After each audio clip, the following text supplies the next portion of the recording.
অব্যবস্থাপনার অভিযোগে ইরানের অর্থমন্ত্রী আব্দুল নাসের সেমুত্তিকে বরখাস্ত করেছে দেশটির পার্লামেন্ট। তার দায়িত্বকালীন সময়ে ইরানি মুদ্রার মান রেকর্ড পরিমাণ কমে যায়। ইরানের রাষ্ট্রায়ত্ত সংবাদ মাধ্যমের প্রতিবেদনে জানানো হয়, 2 মার্চ পার্লামেন্টে হেমুত্তিকে বরখাস্তের জন্য অনাস্থা ভোট অনুষ্ঠিত হয়। এতে 182 জন সংসদ সদস্য প্রস্তাবের পক্ষে ভোট দিয়েছেন। মাত্র 8 মাস আগে তিনি অর্থমন্ত্রী হিসেবে নিয়োগ পেয়েছিলেন।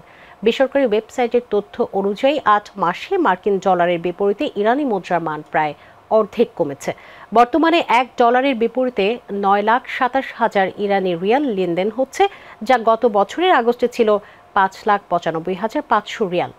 সংসদ সদস্যদের দাবি, হেমমতি ঔষধ, খাদ্যসহ নিত্য প্রয়োজনীয় পণ্যের মূল্যবৃদ্ধি নিয়ন্ত্রণে ব্যর্থ হয়েছেন। পাশাপাশি বৈদেশিক মুদ্রা বাজারের অস্থিরতাও সামাল দিতে পারেননি তিনি, যার ফলে অর্থনীতির সংকট আরও ঘনীভূত হয়েছে।